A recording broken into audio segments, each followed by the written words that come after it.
வெளில சொல்லிடாதுங்க சுரேஷ், நமக்குள்ளே இருக்கட்டும். திரு சஞ்சய், ஆர்ட் டைரக்டர், ப்ளீஸ் வாங்க. திரைப்படத்தின் மியூசிக் டைரக்டர், இசை இயக்குனர் மிஸ்டர் ஜேவியர்.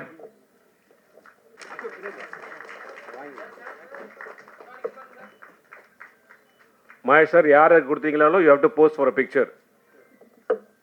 ஆமாம், தேங்க்யூ.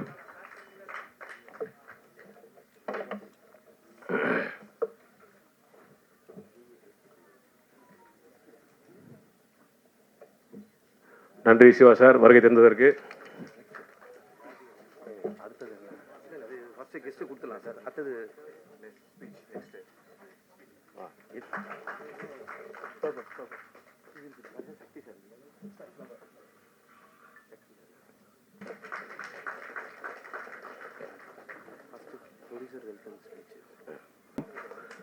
யோலோ. இந்த யோலோனுடைய அர்த்தம் சத்தியமே தெரியாது, இங்கே வந்திருக்கோம் யாருக்கும் தெரியாது. அதை நான் சொல்கிறது வந்து முறையாக இருக்காது. அதனால் அந்த திரைப்படத்தின் டைட்டிலுடைய அர்த்தத்தையும், ஏன் இந்த திரைப்படத்தை நம்ம எடுக்கிறோம், ஏன் இவ்வளோ பெரிய ரிஸ்க் எடுக்கிறோம் அப்படிங்கிறத எல்லாத்தையும் பற்றி சொல்கிறதுக்கு ஏற்ற ஆள் யாருன்னா இந்த திரைப்படத்தின் தயாரிப்பாளர் ஐயா மகேஷ் செல்வராஜ் அவர்களை உங்கள் அன்பான கரகோஷத்தோடு இந்த மேடையிலே வரவேற்கிறேன். சார், கங்க்ராச்சுலேஷன்ஸ், உங்களுடைய டெபியூ ப்ராஜெக்ட், முதல் குழந்தை. வாழ்த்துக்கள் எல்லாருக்கும். வாங்க பேசுங்க. Thank you very much. First of all, it's very honor, like என்ன சொல்கிறது, the guest of honors இங்கே வந்ததுக்கு ரொம்ப ரொம்ப நன்றி. ஏன்னா it's important for us to get people into this field. அதுதான் ரொம்ப முக்கியம் இங்கே. நான் வந்து எனக்கு வந்து சினிமாங்கிறது வெரி நியூ. நான் ஒரு educationist. I'm not belong to this field, but I was a jury for Golden Globe Academy Award. So அதுதான் என்னோட ஜேர்னி. ஸோ எப்பொழுதுமே நான் வந்து வெளியேந்து தான் பார்த்துருக்கேன் படத்தை ப்ரிப்பேர் பண்ணுறது, ப்ரொடியூஸ் பண்ணுறதுலாம் நான் பார்த்தது கிடையாது. When it comes for award ceremony, I sit as a jury and I have seen those things. அதுதான் எனக்குள்ள ஒரே எக்ஸ்பீரியன்ஸ். அதுக்கப்புறம் as a teacher I act as a lot with parents, students. அந்த மாதிரி தான் எனக்கு ஆக்டிங்னு தெரியும். First of all is very important. I want to thank whoever comes here, particularly Amir sir. He's a exceptional person for preciseness and, you know, perfectionist. Thank you very much sir, because Sam start பண்ணது உங்களோட. So அவர் நிறைய சொல்லியிருக்காரு. அடுத்தது Raman sir is a excellent மென்டர்னு. நான் இவங்க யாருக்கூடையும் work பண்ணதில்லை, ஆனால் இவங்க சொல்கிறத கேட்டு தான் நான் வந்து, ராம் ஆல்வேஸ் சேஸ் தட் அவங்கள்ட்ட நீங்கள் உட்காந்து கேட்டிங்கன்னா தெரியும் எதை செய்யணும் எதை செய்யக்கூடாதுன்னு அவர் கிளியராக சொல்லுவார் அப்படின்னு.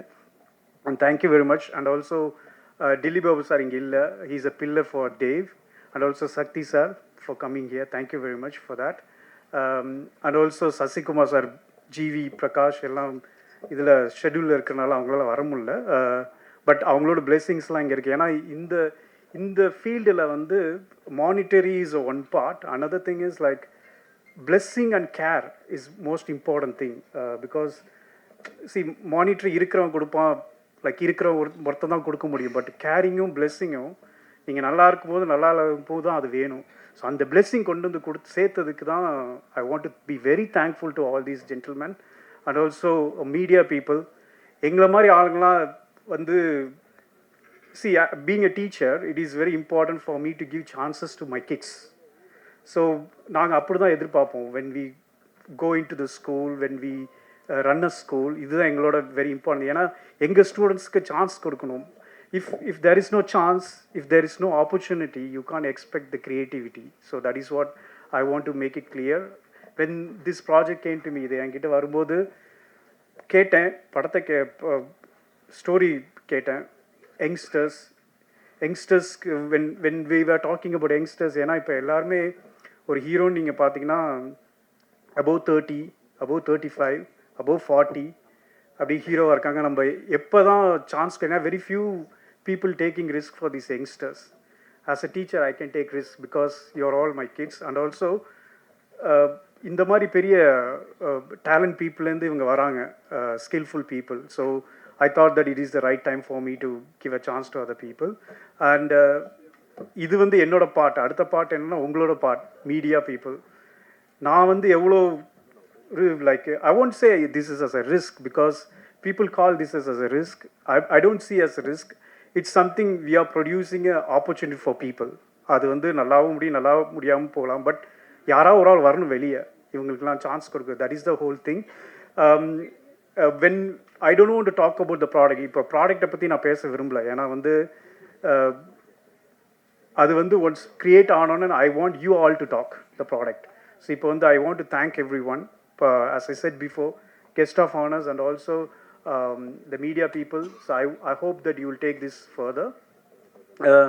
அதுக்கப்புறம் டெக்னீஷியன்ஸ் ப்ராசஸ்ன்னு பார்க்கும்போது சாமும் ராமும் வந்து என்கிட்ட பேசும்போது they were very clear with what they want to do. So டெக்னீஷியன்ஸ்லாம் thank you very much for accepting this. And once again நான் ரொம்ப நேரம் எடுக்க விரும்பல. Thank you very much for coming. And YOLOனா என்னன்னா you only live once. So அதுதான் அந்த படம். So you will see what is that after few days or few months. Thank you very much. எனக்கு எப்போ டைரக்டர் சாமி இப்படி பேசினே இருக்காப்புலையே, என்ன விஷயம்னு தெரியல. மகேஷ் சார், நீங்கள் தான் அதுக்கு காரணமா? Full English, you are completely, நீங்கள் you are teacher in India are you are in UK? So உங்கள் இங்கிலீஷ் தான் ஃபுல்லாக சாம், டெய்லி இங்கிலீஷ் தான். அதான் எனக்கு தெரியல, என்னடா அந்த சாம் எப்போ பார்த்தாலும் இப்படியே பேசிட்டு இருக்காரு. Producer is from UK.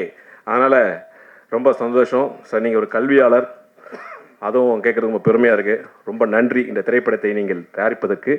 முக்கியமாக அந்த அர்த்தம் சொல்லவே இல்லையே, சொல்லிட்டீங்களா? நான் கேட்கவே இல்லையா? இங்கிலீஷில் சொல்லிட்டீங்களா? So what you mean by எவ்வளோ sir? You only live once. Tamil யாராவது சொல்ல முடியுமா? நீங்கள் ஒரு முறை தான் வாழ வேண்டும். ரொம்ப நன்றி. அடுத்தது இந்த மேடையை தன்னுடைய பேச்சால் அலங்கரிக்க என்னுடைய நீண்டகால நண்பர், ஒரு கடின உழைப்பாளி, நானும் அவரும் நிறைய ப்ராஜெக்டில் ஒர்க் பண்ணியிருக்கோம் ஆரம்ப காலத்தில். என் அன்பு நண்பர் திரு ரமணா, இயக்குனர் ரமணா அவர்களை மேடைக்கு அன்போடு அழைக்கிறேன். உங்கள் அன்பான கரகோஷத்தோடு வெல்கம் சார்.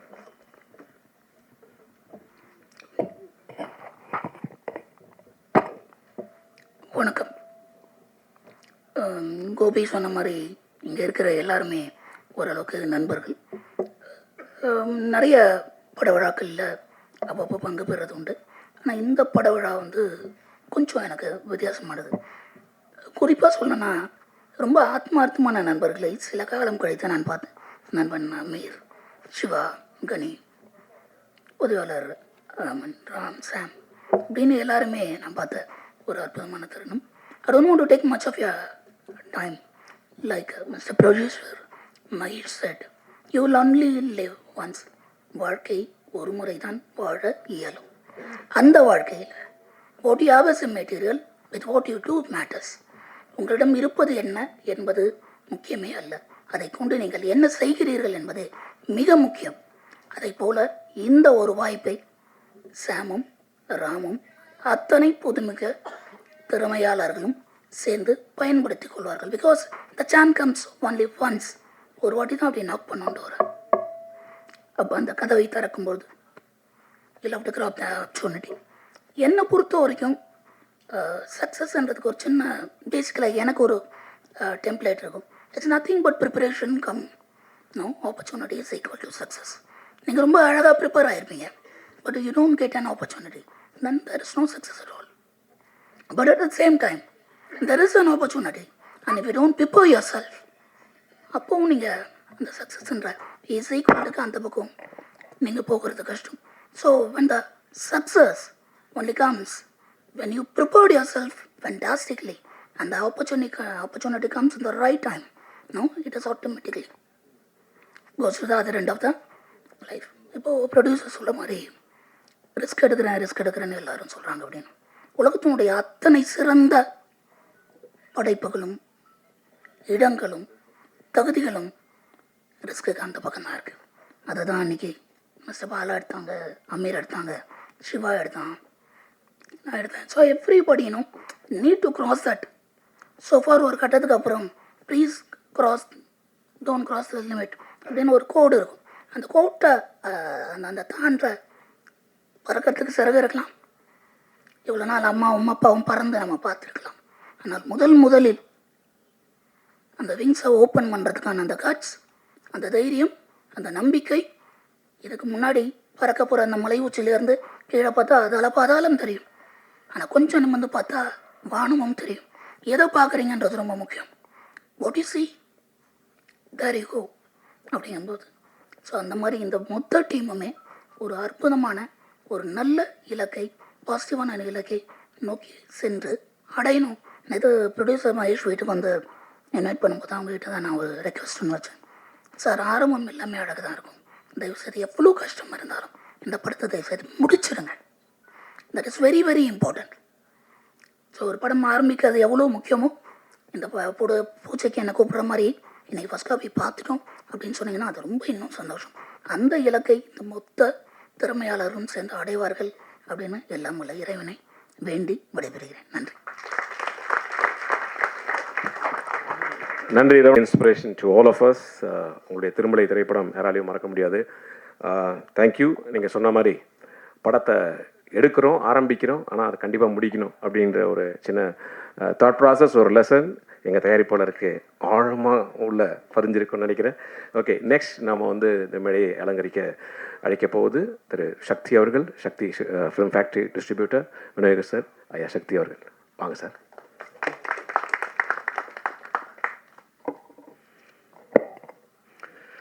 அனைவருக்கும் வணக்கம். ப்ரொடியூசர் பேசும்போது ஒரு வார்த்தை சொன்னார், ஐ எம் ப்ரொடியூசிங் ஆப்பர்ச்சுனிட்டி அப்படின்னாரு. ஆக்சுவலாக ப்ரொடக்ஷன் அப்படின்னு வரும்பொழுதே நிறையா ரிஸ்க்கு அப்படிங்கிற வார்த்தையை நம்ம யூஸ் பண்ணிக்கிட்டு இருக்கோம். அது அவரோட டைமென்ஷன் வந்து ரொம்ப புதுசாக இருந்துச்சு. நான் வந்து இத்தனை பேருக்கான ஆப்பர்ச்சுனிட்டியை ப்ரொடியூஸ் பண்ணுறேன் அப்படின்னு சொல்கிறது வந்து எல்லாத்துக்கும் மேலே ஒரு தாயுள்ளம் கொண்ட ஒரு எண்ணம். இந்த படம் பூஜை பார்த்தா இவ்வளோ யங்ஸ்டர்ஸு, அந்த ஒவ்வொரு யங்ஸ்டருக்குள்ளேயும் பெரிய பெரிய கனவு இருக்கும். பெருசாக சாதிக்கணும், பெருசாக நான் வந்து என்னை ப்ரூவ் பண்ணணும், அச்சீவ் பண்ணணும், அவ்வளோ எண்ணங்களையும் கேரி பண்ணிவிட்டு ஒவ்வொரு யங்ஸ்டரும் உள்ளே வரும்போது அதை ஒரு ப்ரொடியூசர் யூகேயில் பிறந்து வளர்ந்து அங்கே டீச்சராக ஒர்க் பண்ணிகிட்டு இருக்க ஒருத்தர் அங்கேருந்து இங்கே வந்து தயாரிக்கிறேன் அப்படின்னு நினைக்கும்போது நம்ம அந்த ரிஸ்க்குங்கிற வார்த்தையை யூஸ் பண்ணக்கூடாதுன்னு நினைக்கிறேன். சினிமா வழக்கமாக அதோட வியாபாரத்தில் ஒவ்வொரு டைமும் ஒவ்வொரு டைமென்ஷன் மாறிட்டு போயிட்டே இருக்கும். முக்கியமான காலகட்டத்தில் இருக்கும். சமீப காலமாக என்ன ஆகிட்டு இருந்துச்சுன்னா, நிறைய படங்கள் பார்த்திங்கன்னா ஒரு 5 வருஷத்துக்கு முன்னாடியெல்லாம் பார்த்திங்கன்னா ஹிந்தி பிஸ்னஸ்க்காக ஒரு படம் பண்ணுவாங்க. ஹிந்தி பிஸ்னஸோட ஃபுல் அமௌண்ட்டை வாங்கிட்டு ஒரு படத்தை ப்ரொடியூஸ் பண்ணியிருப்பாங்க. அடுத்தது ஒரு படம் வந்து என்ன பண்ணியிருப்பாங்கன்னா, இந்த படம் பண்ணால், இந்த ஜானர் பண்ணால் ஓடிடி போய்டும், சேட்டலைட் இந்த ஹீரோவுக்கு வந்து ஓடிடியில் பிஸ்னஸ் இருக்குது, இந்த ஹீரோவுக்கு வந்து சேட்டலைட்டில் பிஸ்னஸ் இருக்குது அப்படின்னு பிரித்து பார்த்தெல்லாம் படம் பண்ணிக்கிட்டு இருந்தாங்க. இதில் முக்கியமாக இடையில கொஞ்சம் நம்ம தவறுனது, தேட்டருக்கு வந்து படம் பார்க்குற ஆடியன்ஸுக்கு பிடிச்ச மாதிரி படம் பண்ணுறதை விட சேட்டலைட்டுக்கும் ஓடிடிக்கும் ஹிந்தி பிஸ்னஸ்க்கும் படம் பண்ணிக்கிட்டு இருக்க வேண்டியதாச்சு. அப்புறம் இங்கே என்ன ஆயிடுச்சுன்னா, ஒரு ஓடிடியோட ப்ரைஸ் வந்து இந்த படத்துக்கு வந்து 15 கோடினா அடுத்தது அந்த அந்த அந்த குறிப்பிட்ட ஹீரோ அல்லது டெக்னீஷியனோட சம்பளம் அந்த 15 கோடியில் போய் நிற்கும். இப்போது ப்ரொடியூசர்ஸ் வந்து என்ன ஆக வேண்டி இருந்துச்சுன்னா, இந்த பர்டிகுலர் அமௌண்ட்டை ஒரு ஹீரோவுக்கு 50 கோடி சம்பளம் கொடுக்குறாங்கன்னா அந்த 50 கோடி ஓடிடி விற்கிறதுக்கு போராடிட்டு இருப்பாங்க. இதனால் ப்ரொடியூசருக்கு வந்து எந்த விதமான பயனும் இல்லாத ஒரு கண்டிஷனில் தான் இருந்துச்சு. இவங்க இந்த 50 கோடிக்கு இன்ட்ரெஸ்ட் கொடுத்துட்டு திருப்பி போய் இந்த 50 கோடியை ஓடிடியில் விற்று இவங்க கவர் ஆகிக்குவாங்க. மறுபடி எகைன் வந்து இந்த தேட்டர்கள்லேருந்து என்ன வருதோ இதுதான் அப்படிங்கிற மாதிரி இருந்துச்சு. இப்போது இந்த ஓடிடி சேட்டலைட்டில் வந்து ஒரு மிகப்பெரிய சேஞ்ச் இருக்குது. பெரிய லெவலில் அந்த அப்ரோச்சே வந்து மாறி போயிருக்கு. எகைன் இந்த சைக்கிள் எங்கே வந்து நிற்குதுன்னா, தேட்டர்களில் ஆடியன்ஸை திருப்திப்படுத்தி அது வெற்றி படமாச்சுன்னா அதுக்கு பிறகு வந்து அதை வந்து பார்த்துக்கலாம் அப்படிங்கிற ஒரு விஷயம். ஒரு ஓடிடியோட ஹெட் ஒருத்தங்க பேசிகிட்டு இருக்கும்போது என்ன சொல்கிறாங்கன்னா, நாங்கள் ஒரு 10 படத்தை பார்த்து அதுலேருந்து ஒரு படத்தை வந்து சூஸ் பண்ணி வாங்கி வச்சுட்டு இந்த படம் ஓடுமா ஓடாதா அப்படின்னலாம் நான் பார்க்குறதுக்கு, தேட்டரில் வந்து இந்த படம் ஓடிச்சுன்னா நான் என்ன கொடுக்கணுமோ அதாட்டும் இன்னொரு மடங்கு காசு கொடுத்து கூட நாங்கள் வாங்கிட்டு போகிறோம் அப்படிங்கிற லெவலில் அவங்களோட பிஸ்னஸ் மாறி இருக்கு. அந்த மாதிரியான காலகட்டத்தில் ரொம்ப கிளவரான மூவ் தான் தயாரிப்பாளர் பண்ணியிருக்குது அப்படின்னு நினைக்கிறேன். கம்ப்ளீட் யங்ஸ்டர்ஸ், கம்ப்ளீட் டெபு இவங்களோட ஒரு படத்தை ஸ்டார்ட் பண்ணுறாங்க. ஒருவேளை அவங்க வந்து அந்த கதையில் முழுமையாக நம்பி அவங்க நினச்சபடி வந்துச்சுன்னா, ரொம்ப ஆர்கனைஸ்டாக பேசினார். ஒரு 5 நிமிஷம் பேசிகிட்டு இருந்தோம். இந்த ஃபில்ம் வந்து மொத்தம் 32 டேஸ் வந்து கம்ப்ளீட் சிங்கிள் ஷெடியூலில் பிளான் பண்ணியிருக்கோம் அப்படின்ற மாதிரி சொன்னாங்க. ஒரு பர்டிகுலர் டேட்டில் சிங்கிள் ஷெடியூலில் நான் எடுத்து இந்த படத்தை ரிலீஸ் பண்ணுறதா இருக்கேன். இந்த மந்த்தில் ஷூட்டிங் முடியும், அதுக்கு அடுத்த இந்த மந்த்தில் ரிலீஸ் பண்ணணுங்கிற லெவலில் வந்து ஒரு விஷனோட இந்த படம் பண்ணுறாங்க. எல்லா யங்ஸ்டர்ஸும், தம்பி தேவ், பூர்ணேஷ், இப்போ தேவ் நம்ம வீட்டு பையன் மாதிரி கிட்டத்தட்ட ஒவ்வொருத்தரும் பெரிய கனவோட இந்த படத்தை எடுத்து வந்து பண்ணுறாங்க. நிச்சயமாக தேட்டருக்கு வரும். இத்தனை பேரோட கனவு, இத்தனை பேரோட ஆசை, இந்த மாதிரி ஒரு தயாரிப்பாளரோட பெரிய நம்பிக்கை, நல்ல எண்ணம் இதெல்லாம் சேர்ந்து மிகப்பெரிய வெற்றி பெறும். நிறைய புதியவர்கள் வர்றதுக்கான வழிவகுக்கும். நீங்கள் எல்லாருமே சப்போர்ட் பண்ணுங்கள். நன்றி.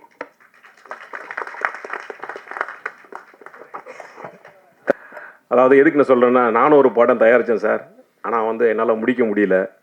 ஸோ அதை அப்படியே பண்ணி நிறைய தயாரிப்பாளருக்கு உதவியாக மட்டும் இல்லாமல் அவ்வளவு அங்கீகாரமாக ஃபஸ்ட் கிளாஸாக அந்த வாய்ஸை பண்ண எனது அன்பு நண்பர் திரு ஜீவா அவர்களை மேடைக்கு நான் அழைக்கிறேன். ஒரு பெரிய கைத்தட்டல்களோடு. ரிவீல் பண்ணிட்டேன். நான் ரொம்ப கான்ஃபிடென்ஷியலாக இருக்கேன். வருகை தந்திருக்கும் அனைவருக்கும் என்னுடைய இனிய காலை வணக்கம். பத்திரிகை சகோதர சகோதரிகள் அனைவருக்கும், மேடையில் அமர்ந்திருக்கும் அமீர் சார் அவர்கள் ஒரு மிகப்பெரிய லெஜண்ட். நான் சார்கிட்ட வந்தோடனே சொன்னேன், சார் நான் உங்களுடைய மிகப்பெரிய ரசிகன். உங்கள் படைப்புகள்ன்றதை தாண்டி உங்களுடைய எல்லா பேட்டிகள், உங்களுடைய எல்லா பேச்சுகள் எல்லாத்தையுமே நான் கூர்ந்து நீண்ட காலமாக பார்த்துட்டே இருப்பேன். அவரோட இன்டர்வியூ எதுனாலும் நான் பார்ப்பேன், ஃபுல்லாக பார்ப்பேன். அதில் எப்பயுமே ஒரு ஹானஸ்ட் இருந்துகிட்டே இருக்கும். எந்த டாப்பிக்காக இருந்தாலும் அவர் ஸ்டாண்டில் அதை கரெக்டாக சொல்லுவார். அவர் யாரை ஆதரித்தாங்களோ அவங்களே ஒரு தப்பு செஞ்சாலும் அதையும் சுட்டி காட்டக்கூடிய ஒரு நேர்மையான ஒரு மனிதர். அந்த வகையில் எனக்கு அவர் ரொம்ப பிடிக்கும். அண்டு ரமணா சார், அவருக்கு என்ன தெரியாது, நான் வந்து திருமலை படம் ஷூட்டிங் அப்போ மோகன் ஸ்டுடியோவில் செட்டு போட்டிருந்தாங்க சாங்குக்கு. அந்த சாங் ஷூட்டில் சார் டைரக்ஷன் பண்ணும்போது நான் வாய்ப்பு தேடிட்டு இருந்த சமயங்களில் போய் நான் பார்த்துருக்கேன். ஸோ அவரோட இத்தனை ஆண்டுகள் கழித்து இந்த மேடையில் ஷேர் பண்ணிக்கிறது ரொம்ப பெருமையாகவும் மகிழ்ச்சியாகவும் இருக்குது. இந்த படத்துடைய யோலோ நான் மெயினாக வந்தது என்னுடைய இனிய நண்பர் சாம். அவர் வந்து விஷ் பண்ணிட்டு போகணுன்னு தான் வந்தேன். ஒரு பெரிய ஸ்கூலில் ஒரு பெரிய மாணவர் அவர். சமுத்திரகனி சார்ன்ற ஒரு யூனிவர்சிட்டியோட ஒரு அமீர் சார், சமுத்திரகனி சார் எல்லாம் அவங்க எல்லாமே ஒன்று தான். நான் தனித்தனியாக நீங்கள் எப்படி பிரித்து பார்க்குறீங்கன்னு தெரியல. அந்த யூனிவர்சிட்டியில் அவர் ஒரு ப்ரொஃபஸர்னால் இவங்க வேறு ஒரு இது. ஸோ அந்த ஒரு பெரிய படங்கள் ஒர்க் பண்ண ஒரு அனுபவம். அவரை வந்து இந்த படத்தில் எப்படி பிளானிங் பண்ணணும், எப்படி வந்து அதை கதைக்களத்தில் எந்த அளவுக்கு ஒரு முக்கியத்துவம் இருக்கணும், வணிக ரீதியாக அதை எப்படி எடுத்துகிட்டு போகணும், எப்படி வந்து ஒரு குயிக் டைமில் அதை பண்ணணுன்ற எக்ஸ்பீரியன்ஸ் எல்லாமே கண்டிப்பாக சாமுக்கு இருக்குன்ற நம்பிக்கை எனக்கு இருக்குது. என்னுடைய நீண்ட வருட நண்பர் அவர். இப்போது இந்த படத்தின் மூலயமா லான்ச் ஆகிறது எனக்கு ரொம்ப ரொம்ப சந்தோஷம். அதனால் நானே ஃபோன் பண்ணி நான் கண்டிப்பாக வரேன். வருஷத்தை சொல்ல மாட்டேன், சொல்கிறேன். ஆனால் அடுத்து நீங்கள் பாருங்கள், எங்களுடைய மூதாதையரே அவர் தான். மிமிக்ரிலாம் நாங்கள் யாரெல்லாம் பார்த்து இன்ஸ்பயர் ஆகி கற்றுக்கிட்டோம்னா, எப்பயுமே மிமிக்ரி பொறுத்த வரைக்கும் ஆக்டரை நேராக பார்த்தா கற்றுக்க முடியாது. இன்னொருத்தவங்க பண்ணுறதை பார்க்கும்போது நமக்கு வந்து அது ஈஸியாக வரும். இவங்க பண்ணுறாங்கல்ல, அப்போ எப்படி பண்ணுறாங்க அந்த நுணுக்கங்கள் அப்படின்னு சொல்லி. அது மாதிரி எனக்கெல்லாம் நான்லாம் மிமிக்ரி கற்றுக்கிட்ட டைமில் எனக்கெல்லாம் இன்ஸ்பயராக இருந்தது என்னுடைய கோபி அண்ணன், சின்னி ஜெயந்த் அண்ணன், மயில்சாமி அண்ணன், இவங்கெல்லாம் தான். நான் ஒரு கான்ஃபிடென்ஷியலான விஷயம், மனோபாலா சாருக்கு நான் ஒரு 5-6 பெரிய படங்களுக்கு நான் வாய்ஸ் கொடுத்துருந்தேன். அது ஏன் நான் இது வரைக்கும் அஃபிஷியலாக சொல்லாமல் வச்சுருந்தேன்னா, படம் பார்க்கும்போது அந்த கேரக்டராக வேற ஒருத்தரோட பேசியிருக்காங்கன்ற அந்த கனெக்ட் வர வேணாம், படமாகவே அது இருக்கட்டும், அதெல்லாம் ரிலீஸ் ஆகட்டும், அதுக்கப்புறம் ஒரு சந்தர்ப்பம் வரும்போது சொல்லிக்கலாம்னு நினச்சேன். ஸோ அண்ணன் ரிவீல் பண்ணிட்டாங்க. பட் தேங்க்ஸ்ண்ணே. ஏன்னா அவரும் நம்மளுடைய ரொம்ப ஃபேவரட்டான ஒரு இயக்குனர் மனோபாலா சார். என் மேலே ரொம்ப பிரியமாக இருப்பார். நான் நிறைய வாய்ஸஸ் பேசியிருக்கேன். பட் அவரோடது வந்து நம்ம கூடவே நிறைய பழகுனதுனால எனக்கு அவருடைய அந்த ஒரு இது வந்தது. ஸோ அவரோட பிளெஸிங்ஸ் இருக்குது அப்படின்னு நான் நம்புகிறேன். ஸோ ரொம்ப நன்றி. அண்டு நான் பேசணும்னு நினச்சா அது கண்டென்ட் விட்டு நிறைய போயிட்டே இருக்கும். ஸோ அதனால் இந்த படத்தை பற்றி, இந்த படத்தில் பணியாற்ற இருக்கக்கூடிய கதாநாயகன், கதாநாயகி அவங்க வந்து இன்னும் இது ஒரு பெரிய சக்ஸஸ்ஃபுல் படமாக வந்து இண்டஸ்ட்ரிக்கு அவங்கள வந்து ஒரு வார்ம் வெல்கம். அண்ட் தயாரிப்பாளர் அவர்கள் ஸோ எல்லாமே சொன்னாங்க. ரிஸ்க்கு படம் பண்ணுறது, அதில் இருக்கிற பிரச்சனைகள் எதில் ரிஸ்க் இல்லை, நடந்து போனாலே ரிஸ்க் இருக்குது, தூங்கி எழுந்தாலே ரிஸ்க் இருக்குது. ரிஸ்க் இல்லைன்னா வாழ்க்கையே இல்லை, வாழ்க்கையே ரிஸ்க் தான். அதை நம்ம எப்படி பிரிஸ்காக ஹேண்டில் பண்ணுறோன்றதுல தான் சக்ஸஸ் இருக்குது. ரிஸ்க் எடுக்கிறதும் தான் வாழ்க்கையில் வெற்றி அடைய முடியும்.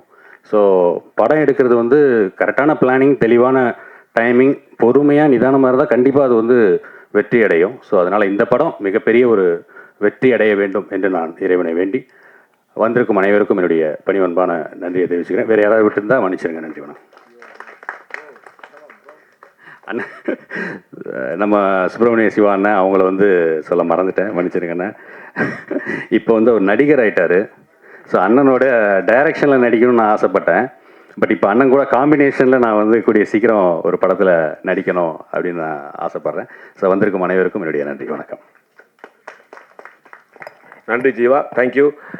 நீங்கள் தான் வந்து மனோபலம்னா யூ லிவ் ஒன்லி ஒன்ஸ் அப்படின்னும் போதே வாழ்க்கையை நம்ம என்றைக்குமே கொண்டாடிட்டே இருக்கணுன்ற ஒரு பெரிய பாசிட்டிவ் தாட். ஓகே, நாலா பக்கமும் நம்ம பார்த்தாலும் கவலையும் டென்ஷனு ஸ்ட்ரெஸ்ஸு இதுலேயே இருக்கும். ஆனால் இதிலேருந்து நீங்கள் வாழ்க்கையை கொண்டாடணுன்னா கண்டிப்பாக உங்களுக்கு ஒரு விழிப்புணர்வு தேவைப்படுது. அதனால் இந்த மாதிரியான படங்கள், இந்த மாதிரியான வாக்கியங்கள், வசனங்கள் நம்ம அடிக்கடி மனசில் உச்சரிச்சுட்டே இருந்தோம்னா நம்முடைய வாழ்க்கை ரொம்ப சிறப்பாக இருக்குன்றதுக்கு இந்த படமும் ஒரு பெரிய உதாரணம். அடுத்தபடியாக மேடைக்கு அழைக்க போகுது ആരാണോ കച്ചവടം കത്തുന്നല്ലേ ഇവിടെ നിന്ന് கட்சி இது என்ன முதல் படம் இல்லை, 4வது படம் இல்லை. இது நான் பேசுறது மலையாளமே இல்லை, ரொம்ப கேவலமான மலையாளம். ஓகே, மன்னிச்சு.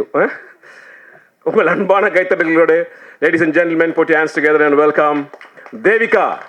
தேவிகா ஒரு பெரிய பைக் ரைடரான അല്ലേ? ஆனா எந்த பைக்கா? ഇവിടെ വരൂ, കിട്ട മൈക്കില. Royal Enfield Hunter 350. Royal Enfield Hunter. அது ஹண்டர் ஆனல்லே, Hunter. Okay, thanks for coming. And நிறைய எதிர்பார்ப்பு இருக்குது உங்களுடைய நடிப்பில், உங்களுடைய பார்ட்டிசிபேஷனில். ஓகே, ஃபஸ்ட்டு நீங்கள் இந்த படத்தினுடைய பூஜையில் பேச போகிறீங்க. படம் வந்து லான்ச் ஆகும்போது நீங்கள் பைக்கில் தான் என்ட்ரி. ஓகே, பைக்கில் என்ட்ரி, இப்படி என்ட்ரி, இங்கேருந்து ஃப்ளையிங் ஸ்டண்ட் எல்லாம் பண்ணணும். Okay, thank you, wish you all the best. Stage is yours.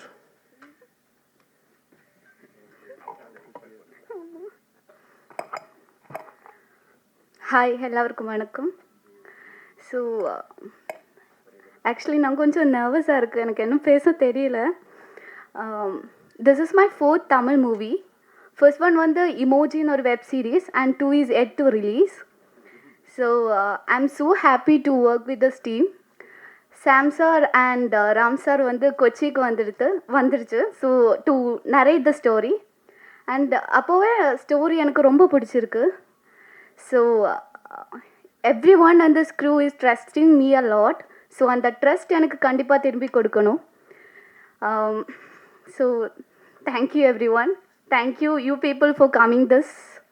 Thank you so much. என்னது அவ்வளோதானே? இல்லை என்ன கிடைச்சன மதியம் ஒரு சின்ன கரிமீன், அவ்வளோதான். Thank you for that lovely and cute speech Devika. எல்லாருடைய ஆசீர்வாதமும் அன்பும் உங்களுக்கு என்றைக்குமே நிறைந்து தமிழில் ஒரு மிக சிறந்த ஒரு அடையாள படமாக உங்களுக்கு அமைய வாழ்த்துக்கள். மனசிலாம் இல்லை? Right, thank you. அடுத்தபடியாக இந்த திரைப்படத்தின் நாயகன் திரு தேவ் அவர்களை நான் மேடைக்கு அழைக்கிறேன். உங்கள் அன்பான கைத்தட்டல்களோடு வாழ்த்துக்கள் தேவ். என்னப்பா, தேங்க்யூ சார். உங்களை பற்றி பயோடேட்டாலாம் சொல்லணும்னு ஆசைப்பட்டேன், பட் நான் சஸ்பென்ஸாக வச்சுக்கிறேன். Okay, thank you.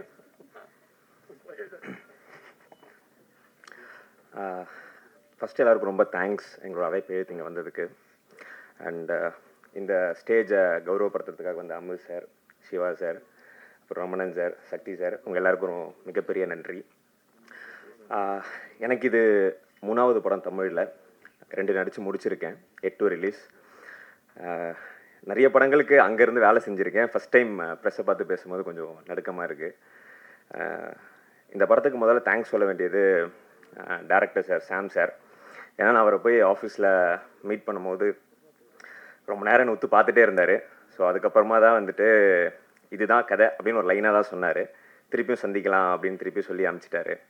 ஸோ 2-3 நாள் கழித்து திருப்பியும் கால் பண்ணி வர முடியுமான்னு கேட்டு, நீங்கள் கரெக்டாக இருப்பீங்க இந்த கதைக்கு, நான் ஃபுல் நரேஷன் கொடுக்குறேன்னு சொல்லி கதை சொன்னார்.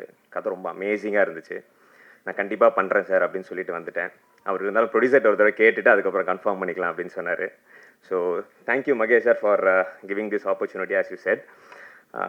நீங்கள் எல்லோரும் என்ன ட்ரஸ்ட் வச்சுருக்கீங்களோ என் மேலே அது இன்டூ 10 times 50 times 100 times கொடுப்பேன். And one more special thanks to mister Aravind. அவர் வந்து என்னோட பிரதர் மாதிரி. Is the first reason to do this film. அவர் தான் என்னை சாம்சாட்டை இன்ட்ரடியூஸ் பண்ணி விட்டார். And thank you so much. இது ஒரு பூஜை ஃபங்க்ஷன் தான். மீண்டும் உங்கள் எல்லாரையும் ப்ரெஸ் மீட், ஆடியோ லான்ச், படத்தில் சக்ஸஸ் மீட்டில் சந்திக்கணும்னு ஆசைப்பட்றேன். அப்போ இன்னும் நிறைய படத்தை பற்றி ஷேர் பண்ணணும்னு நினைக்கிறேன். So thank you so much, thank you so much, thank you so much. Thank you Dev. நிறைய எதிர்பார்ப்புகள் இருக்கிறது. கண்டிப்பாக இதுவும் உங்களுக்கு ஒரு பெரிய சவாலாக அமையும், ஒரு வெற்றி படமாக அமைய வாழ்த்துக்கள். அடுத்தபடியாக இந்த நடிகர் இயக்குனர் ஐயா சுப்பிரமணிய சிவா அவர்களை அன்புடன் அழைக்கிறேன். உங்கள் அன்பான கைத்தட்டங்களோடு. Come on ladies and gentlemen, put your hands together and welcome director, actor, Subramaniya Siva. உங்கள் அனைவருக்கும் வணக்கம். தம்பி சக்தி வந்து வியாபாரங்களை பயங்கரமாக பேசி எப்படி வந்து இன்றைய தமிழ் சினிமா சூழ்நிலை வியாபாரத்தில் இருக்குன்றத அவர் வந்து நேரடியாக அதை பார்த்துக்கிட்டு இருக்கிறவர்.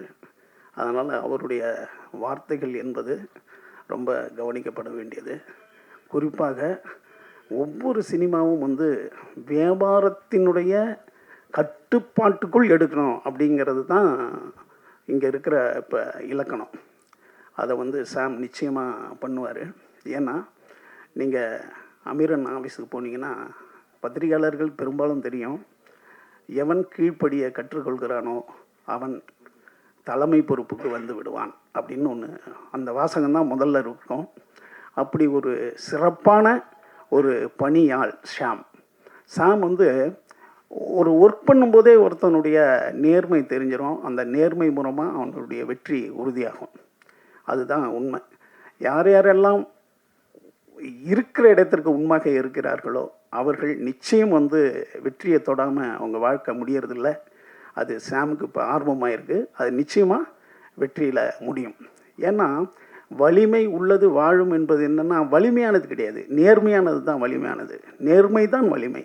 ஏன்னா அதை வந்து நம்ம நேரடி அர்த்தமாக வலிமைனா ரொம்ப இது உள்ளவன்ற மாதிரி புரிஞ்சக்கூடாது. நேர்மை தான் வலிமை. வலிமை நிச்சயமாக வெற்றி பெறும். அண்ணன் கனி வந்து நாம் வந்து சினிமாவில் பார்க்குற மாபெரும் சிறந்த மனிதர்களில் கனி முக்கியமானவராக இருக்கார். அப்படி ஒரு கனிகிட்ட வந்திருக்கிற மிகச்சிறந்த கனியாக தான் இவரை நான் பார்க்குறேன். நான் என்னென்னா உங்களுக்கு ஒரு கதை சொல்கிறேன், சின்ன கதை தான். ஒட்டுன்னு ஒன்று, ஒட்டுன்னு நான் சின்ன வயசில் இருக்கும்போது தான் அந்த ஒட்டு மாங்காய் பயங்கரமாக ஃபேமஸ் ஆகுது. அதனுடைய அறிவியல் தன்மை என்னென்னா, ஒரு பெரிய மாங்காய் இருக்கும், அது இனிப்பு கம்மியாக இருக்கும். ஒரு சின்ன மாங்காய் இருக்கும், அது இனிப்பு ஜாஸ்தியாக இருக்கும். இப்போ இது ரெண்டுத்தையும் ஒட்டு சேர்த்தோம்னா பெரிய மாங்காயும் இனிப்பு ஜாஸ்தியாக இருக்கும். அதுதான் ஒட்டு மாங்காயினுடைய ஒட்டு அப்படின்ற ஒரு விஷயத்தினுடைய அறிவியல் இதான். ஆனால் நீங்கள் நல்லா உள்டாவாக நினச்சி பாருங்கள், அது சின்ன மாங்காவாயி இனிப்பு இல்லாமல் போச்சுன்னா என்ன பண்ணுறது? அப்படியும் வாய்ப்பு இருக்குல்ல, 2 வாய்ப்பு இருக்குது. ஆனால் அறிவியல் என்னென்னா முதல்ல தான் சொல்லுவாங்க பெரிய மாங்காவாக இருக்கும், இனிப்பு ஜாஸ்தியாக வரும் அப்படின்னு தான் சொல்லுவாங்க. ஆனால் உள்டாவாக அது வர்றதில்லை. ஏன் வர்றதில்லைன்னா எப்போதுமே வலிமை உள்ளது தான் சேரும். அதான் அறிவியல். பெரிய மாங்காய் இருக்கிறது மரத்தினுடைய சிறப்பு, அது சின்ன மாங்காய் மரத்தில் இனிப்பு சிறப்பு. அப்போ வலிமை உள்ளது தான் ஒன்று சேரும். நீங்கள் ஒரு போர் நடக்குதுன்னா அந்த போர் வந்து சமாதானம் ஆகுதுன்னா 2 தளபதிக்கு தான் வந்து கை கொடுத்துக்குவானுங்களே ஒழிய போர் வீரர்கள் கை கொடுக்க மாட்டாங்க. அப்போ வலிமை உள்ளது எல்லாமே வாழ்ந்து கொண்டும் அது வந்து அடுத்தடுத்த தலைமுறைக்கு போய்கிட்டே இருக்கும். அப்படி இப்போ வந்து ஐயா பாலச்சந்தர், அடுத்தது வந்து அண்ணன் அமீர் அண்ணன் வந்தாங்க, அடுத்தது கனி, அடுத்தது சாம், அப்படியே போயிட்டே இருக்கணும் இந்த தொடர்பு. ப்ரொடியூசர் வந்து மகேஷ் வந்து பள்ளியினுடைய ஒரு நடத்துனராக இருக்கார். எப்போதுமே பள்ளியில் ஒரு வருஷம் படிச்சுட்டா அதான் ஒரு வருஷன்றது தான் அடுத்த தகுதிக்கு போகிறதுக்கான இது. அப்படி ஒரு பள்ளியினுடைய ஒரு நடத்துனராக இருக்கிறதால இந்த ஒழுங்குமுறை கட்டுப்பாடு அப்படின்றதெல்லாம் அவர்கிட்ட இயற்கையாகவே இருக்கும்.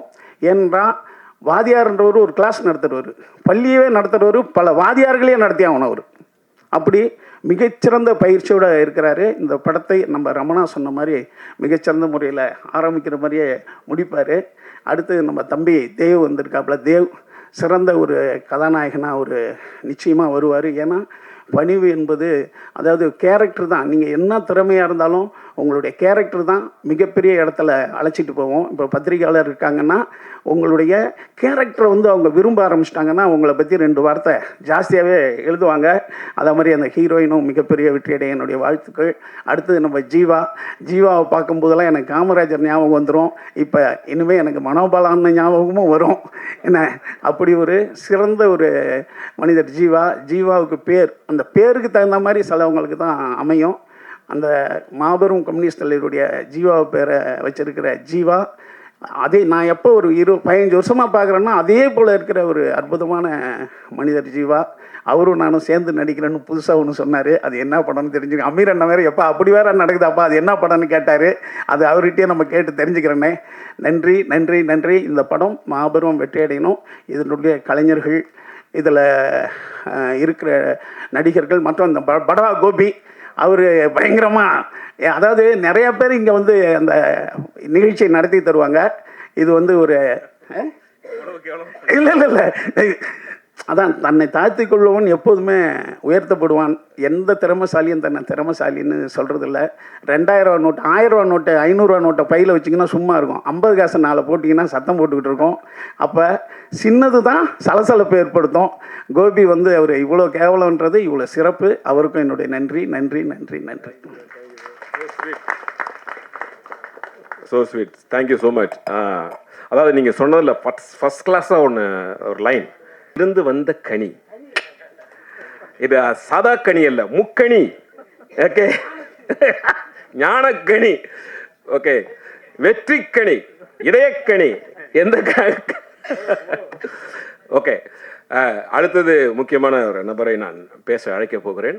அதற்கு முன்னாடி இந்த திரைப்படத்தில் ஹீரோயினுக்கு சமமாக ஒரு மிகச்சிறந்த ஒரு நடிகர் இந்த திரைப்படத்திலே நடித்திருக்கிறார். அவர் அற்புதமான ஒரு கலைஞர். அவரை அனைவரும் நீங்கள் பார்க்க வேண்டும், பாராட்ட வேண்டும். இங்கே இருக்கக்கூடிய இயக்குநர்கள் அமீர் ஐயா அவர்கள்லாம் அவர்களை இப்போ நீங்கள் நிச்சயமாக அவர்கள்லாம் பெரிய வாய்ப்பு கொடுத்து தமிழ் சினிமாவில் பெரிய அளவுக்கு பயன்படுத்த வேண்டும். வேறு யாரும் இல்லை, அது நான் தான். மன்னிச்சிங்கப்பா, ரமணாவை பற்றி விட்டேன் நான். என்னென்னா அதாவது தயான்னு ஒரு படத்தில் அவர் கோ-டைரக்டர், நான் அசோசியேட்டு செந்தில் அண்ணங்க. ஃபஸ்ட்டு வந்து ப்ரொடியூஸ் பண்ணுறாரு பிரகாஷ் ராஜ் சார். என்னென்னா மோகன், அப்போ வந்து மோகன் ரமணா மாதிரி ஒரு, அதாவது அவர் தான் டிசைனே பண்ணுவார் அந்த படத்தை. அதாவது அந்த திட்டமிடலை மிகச்சிறந்த முறையில் அவர் திட்டமிடுவார். ஒரு லொக்கேஷனை பார்த்து முடிவு பண்ணுவார். அப்புறம் நானும் அண்ணனும் செந்தில் அண்ணனும் போயிட்டு பார்ப்போம். செந்தில் அண்ணன் என்ன முடிவு வச்சுருந்தாரோ அந்த ஸ்கிரிப்டில் அதை அப்படியே பண்ணித்தர்ற மிகச்சிறந்த ஒரு டிசைனராக இருந்தார். மோகன் வந்து திருமலைன்ற மிகப்பெரிய, அதாவது விஜய் சாருக்கு ரொம்ப நாளுக்கு பிறகு மாபெரும் ஹிட்டு கொடுத்த ரமணா என்னுடைய நண்பர். அவரை ரொம்ப நீண்ட நாள் கழிச்சு இங்கே சந்திக்கிறதுல என்னுடைய மகிழ்ச்சி. அதை அதற்கு முக்கியமாக இந்த படம் காரணம், சாம் காரணம், ப்ரொடியூசர் காரணம். அவங்களுக்கு என்னுடைய நன்றி. நல்ல ஒரு டைமிங்கில் போட்டேன், கேப்பில் வந்துட்டீங்க. எவ்வளோ கஷ்டம் ஒரு டைமிங்கை கிரியேட் பண்ணுறது தெரியுமா? டேரக்டர் சிரிக்கிறார் பாருங்க. எவ்வளோ ஒரு இடத்துல வந்து கரெக்டாக சான்ஸ் கேட்டோன்னா நீங்கள் வந்து ஏறி வந்து எனக்கு அடுத்த படம் நீங்கள் தாங்க அப்படி சொல்கிற மாதிரின்னு பார்த்தா ஒரு 10 மார்க் கொஸ்டின் 4 லைன் விட்ட அப்புறம் சார் பேப்பரை கொடுங்க சார் திருப்பி எழுதி தரான்ற மாதிரி. ஐயோ போங்க. இருந்தாலும் பரவாயில்ல, டேரக்டருடைய மனசில் நான் இறங்கிட்டேன். அதான் முடியும். Thank you sir. அது மாதிரி சிவா சார் ரமணா அவர்களை பற்றி சொல்லும்போது நிஜமாக பெரிய இன்ஸ்பிரேஷன் தான். அவரை பற்றி சொல்லணும்னா நிறைய ஒரு பக்கம் பேசிட்டு போயிட்டே இருக்கலாம்.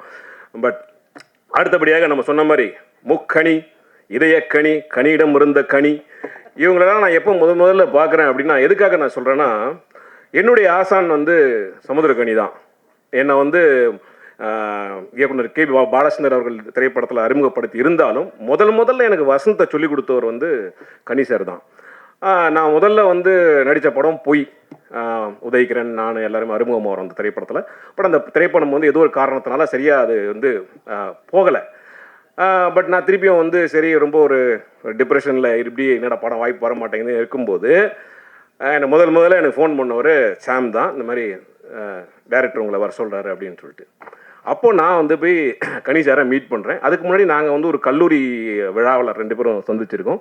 இதே மாதிரி எப்படி அமீர் சார்கிட்ட வாய்ப்பு கேட்டனோ அதே மாதிரி மேடையில் அவர்கிட்டையும் வாய்ப்பு கேட்டேன். அவர் என்ன தரேன்னு சொல்லிட்டு போயிட்டார். 6 மாதம் கழிச்சு தான் அந்த ஃபோன் வந்தது. அப்போ நான் போன உடனே அவர் சொன்ன முதல் லைன் தெரியுமா? கோவி வாங்க, உங்களுக்கு 5 சீன் இருக்குது, 5 சீன் செம்ம கிளாப்ஸ் வரும் அப்படின்னாரு. என்னடா அது சொல்கிறாரு, கலாய்க்கிறாரா இல்லையா? சரி சார் அப்படின்னு சொல்லிட்டு நடித்தேன். போராளி திரைப்படம். அவர் எப்படி சொன்னாரோ அதே மாதிரிங்க 5 சினிமா கிளாப்ஸ். அது இல்லாத கொசுறு கிளாப்ஸ் வர தூரத்தில் எங்கேயோ அவுட்டரில் நான் அந்த டைலாக் கேட்கும் சாந்தே அப்படின்னு, அதுக்கெல்லாம் கிளாப்ஸு, பயங்கர கிளாப்ஸ். ஸோ இதெல்லாம் வந்து அந்த படத்தில் நான் வந்து எனக்கு வந்து கேபி சார் இன்ட்ரடியூஸ் பண்ணியிருந்தாலும் இந்த படம் தான் எனக்கு ஒரு முதல் படம் மாதிரி.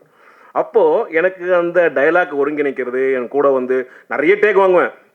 அதெல்லாம் வந்து அப்போல்லாம் வந்து பார்த்திங்கன்னா உறுதுணையாக இருந்தது வந்து நண்பர் சாம் தான். ஸோ சாம் வந்து எப்படி கனி சார் என்கிட்ட சொல்லுவாருன்னா, இது மாதிரி உங்கள் நண்பர் ஏதாவது ஒன்று செய்கிறார் அப்படின்னா நீங்கள் தான் முதல்ல போய் நிற்கணும். இதுக்கு வந்து நேரமோ பணமோ அதெல்லாம் எதுவுமே எதிர்பார்க்கணும். உங்கள் நண்பர் ஒன்று பண்ணான்னா நீங்கள் போய் உறுதுணையாக உங்களுடைய பங்கு அங்கே இருக்கணும் அப்படின்பார். அதே மாதிரி தான் இந்த படத்தில் ஒரு ஃபோன் பண்ணார், நேராக வந்துட்டேன். எதுக்கு சொல்கிறேன்னா, பேமெண்ட் ஒன்றும் பேசவே இல்லை. எனக்கு எவ்வளோ கொடுப்பாங்கன்னு தெரியாது, கொடுப்பாங்களானாலே தெரியாது. இவ்வளோ அன்புக்குனிய ஐயா வந்துருமா? Pound UK 100 rupees is 1 pound. என்ன உங்கள் ஃபேஸ் மாறுது? ப்ரொடியூசர் ஃபேஸ் மாறுது. No okay okay. சாமை பற்றி சொல்லணும்னா மிக சிறந்த பயங்கரமான ஒரு டைமிங் சென்ஸ் உள்ளவர், ரொம்ப ஒரு நகைச்சுவையாளர், ரொம்ப ஹார்ட் ஒர்க்கர். கனிசாருடைய ரொம்ப ஒரு பெரிய ஒரு என்ன சொல்கிறது, அந்த மடியில் விழுந்த ஒரு இதய கனி தான். அதனால் அவருடைய அந்த முதல் படைப்புக்கு நாங்கள்லாம் பங்களிக்கணுன்றதுக்காக உரிமையோடு அந்த படத்தில் நகைச்சுவையாக அவ்வளோ விஷயங்கள் சொன்னாலும் உரிமையோடு அந்த படத்தில் நான் இருக்கிறேன். அதனால் உங்களுடைய பெரிய கைத்தட்டல்களோடு உங்கள் அன்போடும் அவருக்கு வந்து ஒரு பெரிய ஆசீர்வாதத்தை நீங்கள் வழங்கணும். ஏன்னா இந்த திரைத்துறை, இந்த கலைப்படைப்பு எல்லாமே வந்து ஒரு இயக்குனரா யாரா உங்கள் வீட்லையா? இல்லை சார், ஆள் செட்டப் பண்ணி கொடுங்க சார். யாருமா அது குரல் விட்டுதே? அக்காவா, அம்மாவா, ஒய்ஃபா? அக்காவா? ஓகே, இன்னொரு 2 குரல் கொடுங்க சாமுக்காக. ஆடாடா என்ன குரல்! மியூசிக் டைரக்டர் கேட்குறீங்களா? பார்த்துங்க, சொல்ல முடியாது, பாட்டு வச்சாலும் வச்சிருவோம் ஸ்டார்டிங்லேயே. Sam okay, welcome to the film industry with a great opening. எல்லாரும் உங்களுக்காக ஆசீர்வாதம் அன்பும் கைத்தட்டல்களோடு இங்கே இருக்கு. நீங்கள் வெற்றி பெற அன்பான வாழ்த்துக்கள்.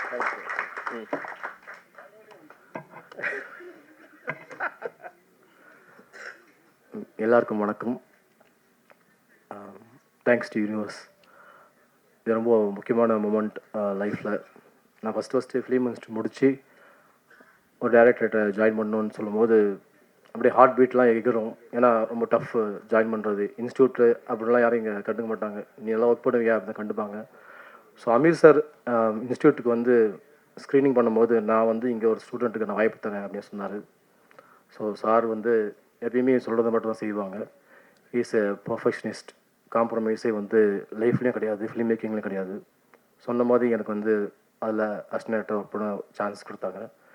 ஸோ ஃபஸ்ட்டு சிவா சார் சொன்ன மாதிரி நான் அந்த ஆஃபீஸ்க்குள்ளே ஸ்டெப் இன் பண்ணும்போது நான் பார்த்த முதல் போர்டு என் லைஃப்பில் இப்போ வரைக்கும் நான் ஃபாலோ பண்ணிகிட்ருக்கேன்.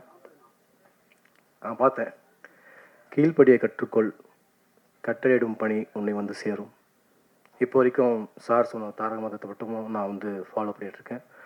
Thank you sir. Ameer sir, thanks for coming. எனக்காக நீ வந்தது ரொம்ப ரொம்ப தேங்க்யூ. ஏன்னா லைஃப்பில் வந்து ஒரு படம் நான் ஒர்க் பண்ணதே வந்து மிகப்பெரிய எக்ஸ்பீரியன்ஸ் கொடுத்துச்சு. அதுலேருந்து நான் வந்து கனி சார்கிட்ட போய் ஒர்க் பண்ணேன். கம்ப்ளீட்டாக கனி சார்கிட்ட எல்லா மூவிஸும் தமிழ், தெலுங்கு, கன்னடம் எல்லாமே ஒர்க் பண்ணேன். கனி சார் வந்து அண்ணன் சொல்கிறதா இல்லைனா அப்பான்னு சொல்கிறதா என்னன்னே தெரியல, அந்த மாதிரி ஒரு ரிலேஷன்ஷிப். ஏய் வாடா அப்படின்னு கூப்பிட்டா, டேய் சாம் அப்படின்னு கூப்பிட்ட குரலுக்கு பக்கத்தில் நிற்பேன். அந்தளவுக்கு ஒரு அமீர் சார் மேலே எவ்வளோ மரியாதை வச்சுருக்கோன்னா சார் மேலே எவ்வளோ பாசம் வச்சுருந்தேன். ஸோ கனி சார் காலைல வந்து எனக்கு வந்து ஓப்பன் பண்ணி அதை வந்து பூஜை நடத்தி கொடுத்ததுக்கு ரொம்ப சந்தோஷம். தேங்க்யூ கனி சார். சசி சாரால் வர முடியல, அவங்க கோயில்பட்டியில் ஷூட்டிங்கில் இருக்காங்க. ஸோ இந்த ஆப்பர்ச்சுனிட்டி, இந்த ஸ்பேஸ் கிடைக்கிறதுக்கு எனக்கு மிகப்பெரிய ஒரு வாய்ப்பு தந்த மகேஷ் செல்வராஜ் சார், என் ப்ரொடியூசருக்கு ரொம்ப தேங்க்ஸ். ஏன்னா இது வந்து ஒரு ப்ராஜெக்ட்டு, ஒரு படம், இது பின்னாடி பிஸ்னஸ்லாம் தாண்டி எனக்கு வந்து ஒரு ஆப்பர்ச்சுனிட்டி. இந்த ஆப்பர்ச்சுனிட்டியில் நான் என்ன தி பெஸ்ட் ப்ரூவ் பண்ண முடியுமோ அதுதான் வந்து அடுத்தடுத்து வந்து லைஃப்பில் ஒரு கரியராக அமையும் எனக்கு. So thank you sir Mahesh sir for this opportunity. Ramana sir மிகப்பெரிய மென்டார். எப்போ போனாலும் பாசிட்டிவாக மட்டுமே வந்து பேசுவாங்க, பாசிட்டிவாக மட்டும் திங்க் பண்ணணும்னு சொல்லுவாங்க. So thanks for coming sir. Sakthivelan sir, எங்களுக்கு பிஸ்னஸ் தெரியாது. ஸோ நீங்களுக்கு வந்து ஒரு சின்ன டிப்ஸ் கொடுத்து ஓடிடியில் எப்படி இருக்குது எல்லாமே வந்து டிப்ஸ் கொடுத்தீங்க. எல்லாருக்கையும் நாங்கள் வந்து எவ்வளோ சீக்கிரமாக அந்த ப்ராஜெக்டை வந்து முடித்து ப்ராஃபிட்டபுளாக பண்ண முடியுமோ அவ்வளோ சீக்கிரமாக பண்ணுறதுக்கான எல்லா எஃபர்ட்டும் எடுக்கிறோம் சார் நாங்கள். Thanks for your lovely speech sir. Siva சாருக்கு வந்து நான் வந்து ஃபோனில் தான் சொன்னேன், டேய் எப்போடா அப்படின்னு கேட்டார். சார் 10ஆம் தேதி 10 மணிக்கே சொன்னேன், நான் வந்துடுறேன்டா அப்படின்னாரு. இன்னைக்கு காலை ஃபோன் பண்ணார், தம்பி எத்தனை மணிடா அப்படின்னாரு. சார் கண்ணி சார் சீக்கிரம் வரேன்னு சொல்லிக்கிறார் சார், சீக்கிரம் வாங்க சார்னு. அவ்வளோதான் நடந்துச்சு. ஸோ அவர் வந்து எவ்வளோ அஃபெக்ஷன் வைப்பாருன்றது வந்து இட்ஸ் என்ன சொல்கிறது சார், அதுக்கு அளவே கிடையாது. எனக்காக வந்ததுக்கு ரொம்ப ரொம்ப தேங்க்யூ ஸோ மச் சார். சொல்லி கொடுத்த பார்த்தியா. ஸோ தேவ் ஆக்சஸ் ஃபிலிம் ஃபேக்ட்ரிலேருந்து இபிஆர் வந்து இப்போ நம்ம படத்தில் 3rd மூவியாக வந்து விடி ப்ரொடக்ஷனில் நடிக்கிறாங்க. லீடாக தேவிகா ஃபீமேல் லீடாக பண்ணுறாங்க. என்னுடைய நீண்டகால நண்பர். நாங்கள் இண்டஸ்ட்ரிலாம் வரதுக்கு முன்னாடி ஆரம்ப காலத்தில் அசினேட்டராக சுற்றிட்டு இருக்கும் போதுலேருந்து ஒரு நண்பர் அப்படின்னா ஜீவா. எனக்காக வந்து அவரே ஃபோன் பண்ணி நான் வரேன் அப்படின்னு சொல்லி எனக்காக வந்ததுக்கு ரொம்ப ரொம்ப தேங்க்யூ ஸோ மச். முதல்ல பார்க்கும்போது காதல் கொண்டேன் குணால் மாதிரி இருப்பார், கட்டிங்கிட்டிங்களா செம ஸ்டைலாக. அப்போ ஒரு படத்துக்கு ஒரு அட்வான்ஸ் கொடுத்துட்டு போனார். அது என்ன நான் மறக்கவே இல்லை. இல்லை அதுக்குதான் இன்றைக்கி வந்திருக்கேன். அடுத்து அவருடைய இயக்கத்தில் நான் நடிக்கிறதுக்கு இந்த படத்தை அவர் சீக்கிரம் முடிச்சுட்டு அடுத்து ஒரு பிரம்மாண்டமான ஒரு படத்தில் இணைந்து பணியாற்றணும்னு இந்த நேரத்தில் கடவுளை வேண்டிக்கிறேன். மிகப்பெரிய சக்ஸஸ் அடையணும் sir. Thank you. So this is the team. கதை வந்து என்னுடைய 25 வருஷ நண்பர் ராம், அவருடைய ஸ்கிரிப்டு, அவருடைய ஸ்க்ரீன் பிளே. ஆக்சுவலாக இந்த மைக்கு அவர் பிடிச்சிருக்கோம், நான் பிடிச்சிருக்கேன். ஸோ மியூச்சுவலாக வந்து இந்த ப்ராஜெக்டை பண்ணுறோம். டிஓபி டீம் எல்லாமே, மியூசிக் டைரக்டர், க்ரூ, காஸ்ட் எல்லாருமே நாங்கள் வந்து ஒரு ஃப்ரெண்ட்லியாக அப்ரோச் தான் பண்ணுறோம். டைரக்டர் இப்படிலாம் எதுவுமே இல்லை. வின் சுச்சுவேஷன் தான். மியூச்சுவலாக நீங்களாம் சேர்ந்து ஜெயிக்கலாம், நம்மளும் சேர்ந்து வின் பண்ணலாம் அப்படி தான் சொல்லி இந்த ப்ராஜெக்டை வந்து நாங்கள் நடத்தி கொண்டு போகிறோம். YOLO you only live once அப்படின்ற பாசிட்டிவ் ஆட்டிடியூடோட தான் வந்து இந்த படத்தை அப்ரோச் பண்ணுறோம். இது கண்டிப்பாக வந்து உங்கள் எல்லாருக்குமே ஒரு நல்ல ஒரு ட்ரீட் கொடுக்கும், நல்ல ஒரு என்டர்டெயின்மெண்ட்டாக இருக்கும்னு சொல்லி நாங்கள் பிலீவ் பண்ணுறோம். Thank you media people, thanks for coming. Madam இருக்க எல்லா லெஜண்ட்ஸ்க்கும் தேங்க்யூ ஸோ மச். நன்றி சாம். இன்னைக்கு விழா கந்துக்கையா அவங்க எல்லாம் நடிக்கிறாங்க இந்த முதல் படத்தில். ஓகே, அடுத்தது திவாகர். செம்ம மண்டாடா உனக்கு, அட்டகாசம். உக்கர். யுவராஜ் ஆயிடா போட்டி உனக்கு வேணா. Deepika, welcome on board. Pooja, welcome. Nidhi, Akash, welcome. அப்புறம் நம்முடைய லிரிசிஸ்ட் சுப்பு அவர்கள். சுப்பு எங்க? ரைட், சுப்பு. தீபன் கிளம்பிட்டாரு. திரு கிரி அவர்கள். கிரி, ஓகே. உங்கள் எல்லாருக்கும் பாராட்டுக்கள், வாழ்த்துக்கள். Okay, thank you so much. யார் விட்டோம்? பாடலாசிரியர் இத்தனை இருக்கா? Okay, super. Subbu, stills Maniyan அவர்கள். அப்புறம் ஏடா மொசைக்கு நேத்திருக்கீங்க ஏண்டா, முத்தமிழ்னு தமிழ் எழுத மாட்டீங்களா? எம் ஒரு பக்கம், ஓ ஒரு பக்கம், என்னடா அது? முத்தமிழ் லிரிக்ஸ், முத்தமிழ். அது முத்தமிழ் இல்லை, முத்தமிழ் எல்லு போட்டு Muthamizh lyrics. Art director Sampath, DOP Suraj, welcome. Ramesh அவர்கள் எடிட்டர், மியூசிக் டைரக்டர் சொல்லிட்டேன் நான், சேவியர். அப்புறம் ராம் சொல்லியாச்சு. ப்ரொடக்ஷன் கண்ட்ரோலர் நாகராஜ் எங்கே இருக்காரு? முக்கியமான கண்ட்ரோலர் அவர்கள் தான் சார். பேமெண்ட்டுக்கெல்லாம் நீங்கள் தான் பொறுப்பு. ப்ரொடியூசர் கொடுத்து கரெக்டாக கொடுத்துடணும். ஓகே. காஸ்டியூம் நடராஜ் எங்கே இருக்காரு? நடராஜ் சைஸ் எல்லாம் கொடுத்துட்டேன், 40. ஓகே. காஸ்டியூம் டிசைனர் மீனாட்சி வரலையா? Okay, anyway your name has been mention has been recorded. Okay, கரெக்டாக எல்லாம் சொல்லிட்டோமா? சரி, எல்லா பேர் சொல்லிட்டுமே அந்த படத்தில் இருக்கவங்க எல்லாம் சொல்லிட்டோமா? அப்படி சொல்லணும்னா அங்கேருந்து ஏன்னு சொல்லுங்கள், இங்கேருந்து சொல்லிட்டேன் நான். ஓகே, நாளைக்கு வந்து எந்த வித ஒரு கூப்பிடுறேன்டா.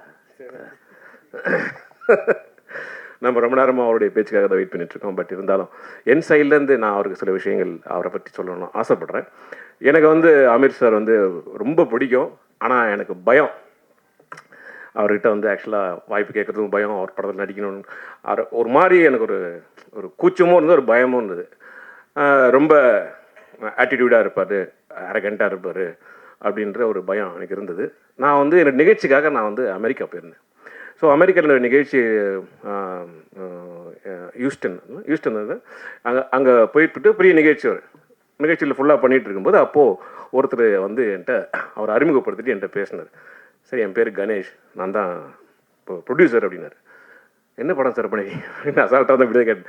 நான் தான் ஒரு படம் ப்ரொடியூசர் பண்ணி சார் அப்படின்னும் போது அப்போது அப்படியே பேச்ச ஆரம்பிக்கும்போது அப்போது அவர் சொன்னார், அமீரை பற்றி நான் உங்கள்கிட்ட சொல்லணும் அப்படி சொல்லி ஏதோ பேச்சில் அப்படியே வந்தது. அவர் சொல்ல சொல்ல சொல்ல அப்படியே நான் உருகி போயிட்டேன். இப்படி வந்து ஒரு மனிதர் இவ்வளவு விஷயங்களில் ஆளுமையோடு இப்படி இருக்க முடியுமா அப்படின்ட்டு. அதுலேருந்து அவருக்கு மேலே ஒரு தனி அன்பு, ஒரு பெரிய ஒரு மரியாதை எல்லாமே எனக்கு வந்து அவரை பற்றி பல சிக்கல்கள் பல விஷயங்கள் கேட்கும்போது முதல்ல கண்ணிலேருந்து கண்ணீர் தான் வந்தது முதல்ல. அது ஏன்னு தெரியல, நான் அவ்வளோவா அவர்கிட்ட பழகினது கிடையாது. பட் அந்த அளவுக்கான ஒரு அன்பை வந்து நம்ம மனுஷன் பழகாமையே வந்து கிரியேட் பண்ண ஒரு மிக சிறந்த ஒரு மனிதர் அவர். திரை இயக்கத்தில் மட்டுமல்ல, தமிழில் மட்டுமல்ல, ஒரு மனித நேயத்திலும் ஒரு மிகச்சிறந்த ஒரு மனிதர். உங்கள் அனைவரின் அன்பான பாராட்டுதலோடு ஆசீர்வாதத்தோடு நம்ம இந்த மேடையிலே அன்பிற்கினிய சகோதரர் ஆமீர் அவர்களை அழைக்கிறேன்.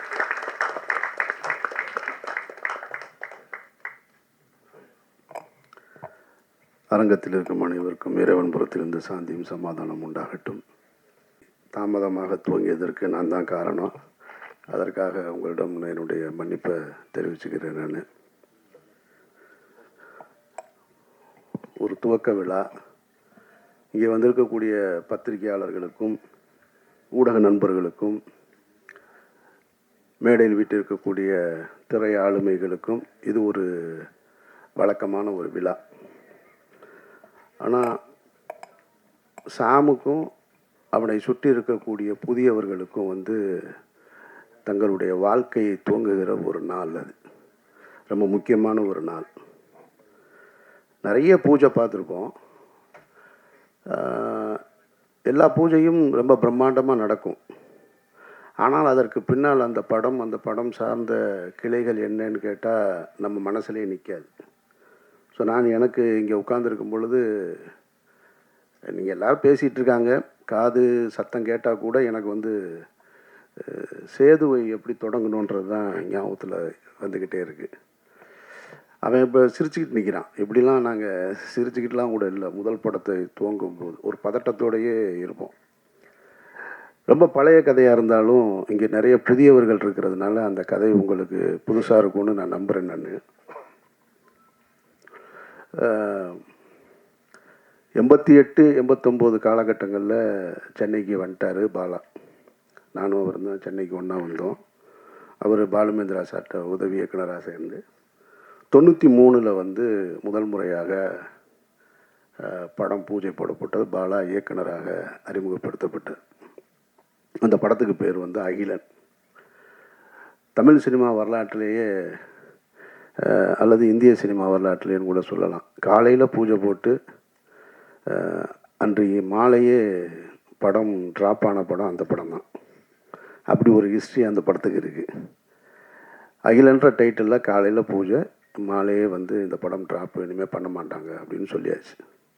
அதற்கு பின்னால் பல நாயகர்கள். இந்த பாலான்றவர் யார் அப்படின்னா, பாலு மகேந்திரான்ற அப்படின்ற அந்த ஒரு மரத்திலிருந்து பறிக்கப்பட்ட ஒரு பழம். அது அன்னைக்கு விதைக்கப்பட்டது. ஆனால் முளைக்கலை. அது முளைக்காமல் அப்படியே நின்று போயிடுச்சு. கிட்டத்தட்ட பட்டு போயிடுச்சுன்னு கூட சொல்லலாம். அதற்கு பின்னால் நிறைய புதுமுகங்கள் அந்த படத்தில் நடிக்கணுன்ற கிட்டத்தட்ட அன்றைக்கு பீக்கில் இருந்த திரு ரஜினிகாந்த் அவர்களும் கமலஹாசன் அவர்களும் தவிர, மூத்த நடிகர்கள் தவிர எல்லா நடிகர்களுமே வந்து அந்த கதைக்குள்ளே வந்து போயிருப்பாங்க அந்த கதைக்கு. இது போக நிறைய புதுமுகங்களை பார்த்து புதிய தயாரிப்பாளர்கள் அது இதுன்னு பார்க்காத ப்ரொடியூசர்ஸே கிடையாது, பார்க்காத ஹீரோஸே கிடையாது. இன்றைக்கி இருக்கிற பெரிய பெரிய ஸ்டார்லாம் அதில் கமிட் ஆகிருக்காங்க. அது அந்த தகவல் வந்து தவறான தகவலாக இருக்காதுன்னு நினைக்கிறேன் நான். அல்டிமேட் ஸ்டார் கூட அந்த படத்தில் கமிட் ஆகி அப்புறம் பண்ணாமல் இருந்தவர் தான். அப்படி ஒரு ப்ராஜெக்ட் அது. நிறைய ஹீரோஸ் இன்னும் சொல்லிக்கிட்டே போகலாம், நிறைய ஹீரோ. அப்புறம் திரும்ப 97 கந்தசாமின்ற சசிகுமார் இருக்கான் இல்லையா, நம்ம நடிகர், அவருடைய உறவினர் ஒருத்தர் மூலமாக அந்த படம் துவங்கப்பட்டது. கந்தசாமின்ற ஒரு தயாரிப்பாளர் தான் அந்த படத்தை துவங்கினார். அகிலன்ற படத்துக்கு சேதுன்னு பெயர் மாற்றியாச்சு. அன்னைக்கு காலையில் பூஜை, இங்கே தான் பூஜை, பிரசாத் ஸ்டுடியோவில் தான். அதனால தான் அதை நான் நினைவுபடுத்தி இப்போ நான் சொல்கிறேன். நான் காலையில் பூஜை, நாங்கள் பூஜை போட்டோம், படைப்பாளிகள் ஸ்ட்ரைக் ஆரம்பிச்சிட்டாங்க. அப்படியே நின்று போச்சு. விக்ரம்ன்ற ஒரு நாயகனை வந்து உள்ளே கொண்டு வர்றோம். அவர் 12 வருடங்களாக போராடிக்கிட்டு இருக்கார் வெற்றிக்காக. அந்த நாயகன் உள்ளே வர்றாங்க. அபிதான்ற ஒரு பொண்ணு ஹீரோயினாக இன்ட்ரடியூஸ் ஆகிறாங்க. இவ்வளவும் இருந்தும் அந்த படம் ட்ராப் ஆயிடுச்சு. படைப்பாளிகள் பிரச்சனை இல்லை. இப்போ எடுப்போமா, இன்றைக்கி எடுப்போமா, நாளைக்கு எடுப்போமான்னு தெரியாமல் அப்படியே காத்திருந்து ஒரு வருடம் 1.5 வருடங்களுக்கு பிறகு அந்த படம் துவக்கப்பட்டது. குறித்த பட்ஜெட்டில் முடிக்க முடியலை. அதனால் அது அடுத்த கட்டத்தை போய் 2000 தான் அந்த படம் முடிவுக்கு வந்தது. சரி, முடிவுக்கு வந்ததுக்கு பின்னாடி அந்த படம் விலைக்கு விற்பனைக்கு இருந்ததான்னு கேட்டால் அந்த படம் விற்பனைக்கு இல்லை, யாரும் வாங்கலை எல்லாமே. ஆனால் இந்த படத்தை டப்பிங்லேயோ எஃப்எக்ஸ்லேயோ பார்த்தவங்க எல்லாம் இந்த 97 தொடங்கி 93 தொடங்கி 2000 வரைக்கும் பல இயக்குனர்கள், பல தயாரிப்பாளர்கள் எங்களை கிராஸ் பண்ணி போயிட்டே இருக்காங்க. ஆனால் நாங்கள் மட்டும் நம்பிக்கையோடு ஒரு அறையில் காத்துக்கிட்டே இருக்கோம். எங்கள் படம் ஒரு நாளும் ரிலீஸ் ஆகும், என்னைக்காவது ஒரு நாள் எங்கள் படம் வந்துடும்ன்ற நம்பிக்கையோடே உட்காந்துட்டு இருந்தோம். சரி, 2000 படம் முடிஞ்சதுக்கப்புறம் பார்த்தா அப்பவும் இல்லை. எங்களோடு சேர்ந்து பல ஹீரோக்களுடைய படங்கள் நாங்கள் டப்பிங் நடக்கும்போது பக்கத்தில் நடக்கும். இந்த சமீரா டப்பிங்கில் தான் நடக்கும். அங்கே பெரிய ஹீரோஸ்லாம் வருவாங்க, நாங்கள் அப்படி நின்று பார்த்துட்டே இருப்போம். அப்பவும் அது வியாபாரத்துக்குள்ளே வரலை. அதில் ஒரு நல்ல விஷயம் என்னென்னா, படம் நல்லா இருந்ததுன்றது மட்டும்தான் ஒரு இயக்குனர் தன்னுடைய கனவுகளை, ஒட்டுமொத்த கனவையும் தூக்கி ஒரு படத்தில் உழைப்பாக போட்டு படமாக்கி வச்சுருந்தார். அது அவருக்காக மட்டும் செஞ்சதில்லைன்றதான் ரொம்ப முக்கியமானது. அதை நம்ம கவனிக்கணும். அதை ஒரு டைரக்டர் இன்றைக்கி படம் எடுக்கிறாருன்னா அது உனக்கானது மட்டும் கிடையாது, ஒரு தலைமுறையை உருவாக்குறது. இது ஒரு தனி மனிதனுடைய இது இல்லை, ஒரு தலைமுறையை உருவாக்குறது. பாலுமகேந்திரான்ற மரத்திலிருந்து அந்த பழத்தை எடுத்து 2வது முறையாக விதைக்கப்பட்டது தான் சேது. அது விதைச்சது சாதாரணமாக முளைச்சது. அங்கேருந்து தான் அமீர்னு ஒருத்தன் வந்தேன். அங்கேருந்து தான் சூர்யான்ற ஒரு நடிகர் உருவாக்கப்படுறார். அங்கேருந்து தான் விக்ரம்ன்ற ஒரு மாபெரும் நடிகர் உருவாக்கப்படுறாரு. சூர்யான்ற நடிகர் தான் பல கம்பெனிகளை உருவாக்குறாரு, பல இயக்குனர்களை அறிமுகப்படுத்துகிறாரு. அமீர்ன்ற ஒரு இயக்குனர் வரும் பொழுது சசின்ற ஒரு இன்னொரு இயக்குனர் வரும். சசின்ற ஒரு இயக்குனர் வரும்போது சமுத்திரகனி வர்றான், கஞ்சா கருப்பு வர்றான், நமோ நாராயணன் வர்றான், புதிய தயாரிப்பாளர்கள் வர்றாங்க. இப்படி போய்கிட்டே இருக்கு. அப்போது அந்த காலகட்டத்தில் 2000 படத்தை எடுத்து முடிக்கும் பொழுது எங்களுக்கு இருந்த நம்பிக்கை, படம் நல்லா இருக்குது, அவ்வளோதான், வேறு எதுவுமே தெரியாது. படம் விற்பனை ஆகலை. அந்த டைமில் இதே பிரசாத் லேபில் நான் அந்த படம் ரிலீஸுக்காக நானும் தயாரிப்பாளர் திரு கஃபார் அவர்களும், அவர் எனக்கு அண்ணன், கஃபார் அண்ணனும் சித்ரா லட்சுமணன் சாரும் அந்த ரிலீஸுக்கான வேலைகளில், ஏன்னா ரொம்ப சிரமம், ரொம்ப கடனில் இருக்குது, இந்த படம் எப்படி ரிலீஸ் ஆகும்னு தெரியாத ஒரு சூழல். அப்போ நின்றுட்டுருக்கும்போது பக்கத்தில் கமல் சார் இருக்கார். ஹேராம் படம் ஒர்க்கு போயிட்டுருக்கு அவருக்கு. நான் சின்ன வயசுலேருந்து கமலஹாசன் அவருடைய மாபெரும் ரசிகன். நான் அவரையெல்லாம் பார்த்துட மாட்டோமா, அவர் கூட நின்ற மாட்டோமா, அவருடைய விரல் நுனியை தொட்டுற மாட்டோமா அப்படின்னு ஏங்கிக்கிட்டு இருந்த ஒரு நபர். அவர் அப்படி நிற்கிறாரு, இவ்வளோ பெரிய தாடி வச்சுட்டு. சித்ரா சாரை பார்த்த உடனே கமல் சார் கூப்பிட்டு பேசினார். என்ன சித்ரா இங்கே இருக்கீங்கன்னாரு. இல்லை, இந்த மாதிரி சேதுன்னு ஒரு படம் அப்படின்னோடனே கமல் சார் சொன்ன வார்த்தை, ஆமாம் கேள்விப்பட்டேன் அப்படின்னாரு. அதுதான் எங்களுடைய முதல் வெற்றி. படம் ரிலீஸ் ஆகலை. ஒரு புதிய படைப்பு யாருக்கு போய் சேர்ந்துருக்கு, ஒரு உலக நாயகன்கிட்ட போய் சேர்ந்துருக்கு. ஆமாம் கேள்விப்பட்டேன், நல்லா இருக்குன்னு சொல்கிறாங்க அப்படின்னாரு. நான் பக்கத்தில் இருந்து இப்படி பார்த்துக்கிட்டே இருக்கேன். கமல் சார் வாயவே பார்க்குறேன். அவர் என்ன சொல்கிறாரு, இது யார் அப்படின்னாரு. இல்லை, அவர் அசிஸ்டன்ட். ஓ, அப்படின்ட்டு அவர் ஹேராம் பற்றி பேச ஆரம்பிச்சிட்டார். திரும்ப எல்லாம் ஹேராம்லாம் பேசிட்டு திரும்ப ஆயிருமா, ரிலீஸ் ஆயிருமா அப்படின்னாரு. இல்லை அதுக்கு தான் வந்திருக்கோம் அப்படின்னு சொன்னோம். ஓகே வாழ்த்துக்கள் அப்படின்ட்டு போயிட்டார். ஸோ அந்த படம் அப்புறம் இதே பிரசாத் ஸ்டுடியோவில் தான், லேபில் தான், இதே லேபில் தான் விடிய விடிய நான் பாலா எல்லாம் நின்றுட்டு இருந்தோம். அன்றைய இரவு அந்த பாலாவுடைய நடவடிக்கைகள்லாம் நீங்கள் பார்த்தீங்கன்னு வச்சுக்கல, எங்களெல்லாம் கவனிக்கப்படாத ஒரு ஆள் நான், பாலா, சசி. இன்றைக்கு வாசலில் வந்து இறங்கும்போது அங்கேயே கேமரா வந்துடுது. அங்கேருந்து அப்படியே ரிவர்ஸ்லேயே வர்றாங்க ரிப்போர்ட்டர்ஸ்லாம். பாவமாக இருக்குது, எங்கேயாவது தடுக்கி விழுந்துருவாங்களோன்னு. இந்த லேபுக்குள்ளே விடிய விடிய 3 பேர் சுற்றிக்கிட்டே இருக்கோம். அதில் நான் கைலியோட சுற்றிக்கிட்டே இருக்கேன். ஒரு 6 பிரிண்ட்டு தான், வெறும் 6 பிரிண்ட்டை எடுத்துகிட்டு இங்கேருந்து ஒரு கனவுகளை சுமந்து கொண்டு மதுரை, திருச்சி இப்படி நான் கொடுத்துட்டு திண்டுக்கல்னு கொடுத்துட்டு போனேன் நான். அப்படி ரிலீஸ் ஆன படம் தான். படம் நல்லா இருந்ததுனால தான் இவ்வளவு பெரிய அந்த விதை பெரிய ஆலமரமாகி பல கிளைகளை உருவாக்கியிருக்கு. அதனால் நீங்கள் புதிய வாய்ப்பை வந்து ஒருத்தர் கொடுத்தார். இப்போ எனக்கு வாய்ப்பு கொடுத்தவர் வந்து கணேசன் இப்போ சொன்னார் இல்லையா, அவர் தான் என்னையை தேர்ந்தெடுத்தார்.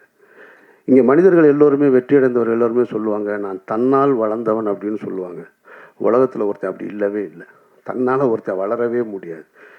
ஒரு கை பிடிச்சி தூக்கலைன்னு சொன்னால் ஒருத்தன் வளரவே முடியாது. அப்படி வளர்ந்ததா யாராவது சொன்னா அப்படின்னு சொன்னால் அது ஒரு பொய். அது வேணால் சினிமாவில் ஒரு கைதட்டுறதுக்கு வசனமாக இருக்கலாமே தவிர வாழ்க்கையில் அப்படி கிடையாது. நம்ம பிறப்பே தாய் தந்தையோட உதவியால் தான் இருக்கும்போது அப்புறம் நம்ம வெற்றி அடைவது மட்டும் தன்னால் எப்படி நடக்கும்? அப்படி நடக்கவே நடக்க. உங்களை பற்றி பேசுவதற்கு இன்னொருத்தர் வேணும். நீங்கள் போய் ஒன்று கேட்டிங்கன்னா செய்கிறதுக்கு இன்னொரு கை இல்லாமல் உங்களுக்கு வாழ்க்கையே கிடையாது. அப்படி ஒரு கை தான் இப்போ அவர் மகேஷ் அவர்கள் வந்திருக்கிறாங்க. அப்படி தான் எனக்கு ஒரு கணேஷ் வந்தார். இவனுக்கு யூகேலேருந்து வந்திருக்காரு, எனக்கு யூஎஸ்லேருந்து வந்தார். இன்றைக்கி வெற்றி அடைஞ்சதுக்கப்புறம் சொந்தக்காரங்க வருவாங்க, நண்பர்கள் வருவாங்க, பெரிய பெரிய பணக்காரர்கள்லாம் வருவாங்க. ஆனால் தொடக்க காலகட்டத்தில் துவக்கத்தில் இவன் டைரக்டர் ஆவான், நான் அமீரா மட்டும்தான் இருந்தேன். என்னை இயக்குனர்ன்ற முதல் அந்த வார்த்தையை பயன்படுத்தினது என்னுடைய கணேசார் தான். அவர் இல்லைன்னு சொன்னால், அவர் முதலீடு செய்யலைன்னா நான் இல்லை இங்கே. நான் அதுக்கப்புறம் சொந்த படம் எடுத்துருக்க முடியாது. ஸோ அப்போ அந்த உதவியை மகேஷ் அவர்கள் செய்திருக்கிறார்கள். சாம் செய்ய வேண்டியது அந்த படத்தை நல்ல படமாக எடுத்துக்கணும். அவர் இன்னைக்கு விதைக்கப்பட்டுருச்சு. இனி நீ இதை முளைச்சி எடுத்துகிட்டு வர வேண்டிய முழு உழைப்பும் உன்னிடத்தில் இருக்குது. இங்கே நிகழ்ச்சி சிறப்பாக நடத்தி கொண்டிருந்த படவா கோபி, ஜீவா போன்றவர்கள்லாம் எனக்கு ரொம்ப பரிச்சயமானவர்கள், ஆனால் பழக்கம் இல்லை. ஆனால் பரிச்சயத்திலே ஒருத்தருக்கு ஒருத்தர் அன்பை பகிர்ந்து கொள்ளக்கூடிய அந்த ஒரு உறவு தான் அண்ணன்னு பார்த்தவொடனே கட்டி பிடிக்கிறது மாதிரியானது. எனக்கு அவர் இந்த நிகழ்ச்சியை ரொம்ப சிறப்பாக நடத்தினார். ஆனால் ஒரு வருத்தம் என்ன, 2 வருத்தம் இருக்குது. ஒன்று இவங்கிட்ட, இன்னொன்று அவர்கிட்ட. இங்கே அறிமுகப்படுத்தும் பொழுது ஒவ்வொருத்தராக எந்திரிச்சு நீங்கள் கை தூக்குங்க, கை தட்டுங்க. இந்த அறிமுகம் தேவையில்லை. நீங்கள் உழைங்க, நீங்கள் கடுமையான உழைப்பை போடுங்க, உங்களோட திறமையை கொண்டு வாங்க. உங்கள் பேர் சொன்னோடனே அவங்க கை தட்டுவாங்க, அவங்க கை தட்டுவாங்க. நம்ம போய் ஒருத்தரை காமிச்சு உங்களுக்கு கைதட்டி, எனக்கு பிடிக்காத செயல் மேடையில் ஒருத்தரை அழைக்கும் போது நீங்கள் கைதட்டுங்கன்னு சொல்கிறது அது தேவையே இல்லை. நீங்கள் உழைங்க, உங்களுடைய திறமை கைதட்டல் வந்துக்கிட்டே இருக்கும். ஆட்டோகிராஃப்னு ஒரு திரைப்படத்தை எடுத்துகிட்டு சேரன்ற ஒரு இயக்குனர் லயோலா காலேஜில் ஒரு ஃபங்க்ஷன், தண்ணீர் தேசம்னு ஒரு படத்துக்கான துவக்க விழா, பப்ளிக் ஃபண்டில் வந்து அந்த படத்தை எடுக்கிறதுக்காக ஒரு ஓப்பன் கிரவுண்டில் ஒரு ஸ்டேஜ் போட்டிருந்தாங்க. அப்போ ஆட்டோகிராஃப் ரிலீஸ் ஆகிருக்கு. நாங்கள்லாம் உட்காந்துருக்கோம். சேரன்ற இயக்குனர் கார்லேருந்து இறங்கி அப்படி உள்ளே வர்றாரு. கிட்டத்தட்ட ஒரு 2000 பேர் அமர்ந்திருந்த ஒரு அரங்கம், அது ஓப்பன் ஸ்டேடியம். 2000 பேரும் அவர் காரிலிருந்து இறங்கி மேடைக்கு வருவது வரைக்கும் கைதட்டலை துவங்கியவர்கள் நிறுத்தவே இல்லை. சேரனுக்கு கிடைத்த மிகப்பெரிய அங்கீகாரம் அது. ஆட்டோகிராஃப்ன்ற படத்துக்கு கிடைத்த ஒரு அங்கீகாரம். அப்போ நம்மளுடைய உழைப்பும் நம்மளுடைய திறமையும் கைதட்டலை பெற்றுத்தரும்ன்றது தான் மறுக்க முடியாத உண்மை. 2வது, எனக்கு இவனை வந்து என்கிட்ட இருந்து சசிகிட்ட சமுத்திரக்கனிகிட்ட போயிட்டான்னு சொல்கிறத விட கனி வந்து எடுத்துக்கிடுவான். அதில் வந்து பெரிய கில்லாடி அவன். அவனுக்கு தெரியும் யார் யாரை தூக்கிட்டு போகணும்னு. சசியை தூக்கிட்டு போனான், இவனை தூக்கிட்டு போனான், இந்த நடராஜன் என்னுடைய காஸ்டியூம் அவனை தூக்கிட்டு போயிட்டான். எல்லாரையும் எடுத்துகிட்டு ஓடிடுவான். ஆனால் அது கடைசி நேரத்திலாம் சொல்லுவான். முன்னாலேயும் சொன்னால் நம்ம எதுவும் சொல்லிடுவோன்றதுக்காக அப்படி ஒரு சரியானவனை எடுத்துக்கிட்டான். எனக்கு என்ன ஒரே ஒரு வருத்தம்னா, டைட்டில் மட்டும்தான் வருத்தம். ஒருவேளை இது பெரிய ஹிட் ஆனாலும் ஆகலாம். ஆனாலும் யோலோ அப்படிங்கும்போது ஒரு முதல் படத்தை இயக்குனரை எப்படி அழைக்கணுன்றது இருக்குல்ல, இவனை எப்படி கூப்பிடுறதுன்னு தெரில. யோலோ சாமுன்னு கூப்பிடணும் போல இருக்கு. அதனால் அதுக்குள்ளே இருக்கிற ஆழமான அர்த்தம் இருந்திருந்தாலும் வேறு பேர் பரிசீலனை இருந்திருக்கலாம், சொல்ல முடியாது. ஒருவேளை ஆட்டோகிராஃப் வைக்கும்போதும் இந்த மாதிரி தான் இருந்தது. ஆட்டோகிராஃப் ஏன் வச்சாங்கன்னு சொல்லி, ஆனால் அதுவே பெரிய ஹிட் ஆயிடுச்சு. மற்றபடி இந்த நாள் மற்ற எல்லோருக்கும் ஒரு சம்பிரதாயமான நாளாக இருக்கும். இந்த விழாவும் ஒரு சம்பிரதாயமான விழாவாக இருக்கும். ஆனால் இதில் உழைக்க இன்றைக்கு அந்த விதைக்கப்பட்டவர்களுக்கு ஆத்மார்த்தமாக வந்து நிற்கிற எல்லோருக்குமே வந்து என்னுடைய நன்றியை நான் தெரிவிச்சுக்கிறேன். ஏன்னா இதுலேருந்து எவ்வளோ பேர் வரப்போகிறாங்கன்னு தெரியும். பாலுமகேந்திரா சார் வந்து உங்களுக்கு தெரியும், பாலுமகேந்திராட்டிருந்து நிறைய கனிகள் எடுத்து விதைக்கப்பட்டது. ஒரு பக்கம் வெற்றிமாறன் டீமு, ஒரு பக்கம் ராம் போன்றவர்கள். பாலாட்டிருந்து வந்தவங்க தான் நாங்கள் எல்லாருமே. ஆனால் ஒரு கட்டத்தில் நின்றுச்சு. இப்போ எனக்கு பின்னால் சசி, சமுத்திரகனி, அப்புறம் துரைவாணன் ஒரு இயக்குனர் எனக்கிட்ட இருந்து வந்தான். ஆக்சுவலாக அவன் உடல்நிலை சரியில்லாமல் ஒரு படம் இயக்குனா ஆனால் இறந்துட்டான் அவன். ஸோ ஒரு சின்ன கேப் விழுந்துருச்சு. அந்த கேப்பை திரும்ப அந்த தோட்டத்தை துவங்குவதற்கு வந்து சாமு வந்திருக்கான். இவன் எடுத்துகிட்டு போகணும். இன்னும் எனக்கு ஒரு ஆசை இருக்குது. சரி, என்கிட்டருந்து வர்ற அசிஸ்டன்ஸ் யாராவது அடுத்த கட்டத்தை நோக்கி போகணும் அப்படின்ற ஒரு ஆசை இருந்துக்கிட்டே இருக்குது. அதை செய்வான்ற நம்பிக்கையோடு இருக்கேன் நான். பாலா வந்து பருத்தி வீரன் முடிச்சுட்டு, நான் மௌனம் பேசியது முடிச்சு, ராம் முடிச்சு, பருத்தி வீரன் முடிச்சதுக்கப்புறம் என்னை கூப்பிட்டு ஆஃபீஸில் உட்காந்து பேசும்போது ஒரு வி ஃபைண்டர் எடுத்து கையில் கொடுத்தாரு. இந்த வி ஃபைண்டரை கொடுத்து, இது என்னன்னு தெரியுமாடா அப்படின்னு. தெரில, சொல்லு அப்படின்னு. இது வந்து பாலுமகேந்திரா சாருக்கு அவருடைய குருநாதர் கொடுத்தது. அவர் பாலுமகேந்திரா சாருக்கு கொடுத்தார். பாலுமகேந்திராட்ட இருந்து பல பேர், எவ்வளவோ பேர் வந்து போயிருக்காங்க. ஆனால் அவர் எனக்கு கொடுத்தார். நான் உனக்கு கொடுக்கல. எப்போ கொடுக்கல? மௌனம் பேசியது கொடுக்கல, ராமுக்கும் கொடுக்கல. பருத்தி வீரன் முடிச்சதுக்கப்புறம் உன் கையில் கொடுத்தேன்னு என் கையில் கொடுக்குறேன். இப்போ அதை நான் வாங்கி வச்சுட்டு யாருக்கிட்டையாவது கொடுக்கணுன்னு இருந்தேன். சசி வந்துட்டான். சசி வந்து சுப்பிரமணியபுரம்ன்ற ஒரு மாபெரும் படத்தை, ஒரு காவியத்தை கொடுத்துட்டு போயிட்டான். ஆனால் சரி கொடுக்கலாம் அப்படின்னு நினைக்கும் போது நமக்கும் ஒன்று இருக்கும்ல, நம்ம 3 படம் பிடிச்சதுக்கப்புறம் தானே கொடுத்தாங்க, இவனுக்கே முதல் படத்தில் கொடுக்கணும் அப்படின்னு ஒரு எண்ணம் தான். கொடுத்துருக்கணும் உண்மையிலே அவன் கையில். ஆனால் அது ஒரு வகையில் கூட நல்லதாக போச்சு கொடுக்காமல் இருந்தது. ஏன்னா அது யாருக்கிட்ட போகணும்னு அது முடிவெடுத்துக்கிறது அப்படின்னு நான் நினைக்கிறேன் நான். ஏன்னா அவன் அடுத்து டைரக்ட் பண்ணல, அடுத்தடுத்து முழு நேர நடிகராக மாறிட்டான். நம்ம கொடுத்துருந்தேன்னு வச்சுங்க, அங்கேயே தேங்கி இருந்திருக்கும். அப்போ அது இன்னும் என்கிட்ட தான் இருக்குது. அதை பெறுவதற்கான சந்தர்ப்பம் சாமுக்கிட்ட இருக்குது. இறைவன் அருள் இருந்தால் அதை நீ பெற்றுக்கொள்ளலாம். மற்றபடி இந்த ஒட்டுமொத்த குழுவிற்கும் என்னுடைய நெஞ்சார்ந்த வாழ்த்துக்கள். ரமணா, சிவா, மற்றபடி புதிய கலைஞர்கள் எல்லோருக்கும் என்னுடைய நெஞ்சார்ந்த வாழ்த்துக்கள். இறைவன் அருளால் இந்த படம் மிகப்பெரிய படமாக வரணும் அப்படின்னு நான் வாழ்த்துறேன். நன்றி. நன்றி சார். ஒரு ஹைரார்கி ஒன்று சொன்னீங்க, அது வந்து பிரமாதம். எப்படி இந்த படம் வந்து ஒரு விதையாக அமைய போகுதுன்றது சாம் கையில் இருக்குது. பாராட்டிய உங்களுக்கு நன்றி. உங்களுடைய அன்பும் பாராட்டும் நிச்சயமாக இந்த குழுவுக்கு கண்டிப்பாக போய் சேரும். ஒரு வெற்றி படமாக அமையும். இங்கே வந்திருக்கக்கூடிய அத்தனை பத்திரிகை நண்பர்களுக்கும் நன்றி. இப்போ அடுத்தது வந்து குரூப் ஃபோட்டோ. ஓகே, புகைப்படம். நம்ம ஃபோட்டோகிராஃபர் இருக்காரா? நம்ம திரைப்படம் எங்கே இருக்கார்? ஓகேயா, சகோதரர் அமீரன் அவர்களுடைய தலைமையில் எல்லாரும் ஒரு குரூப் ஃபோட்டோ. எல்லோரும் வராங்க. எல்லாரும் திரைப்படத்தின் குழு எல்லாரும் தயவுசெய்து மேடைக்கு வாங்க.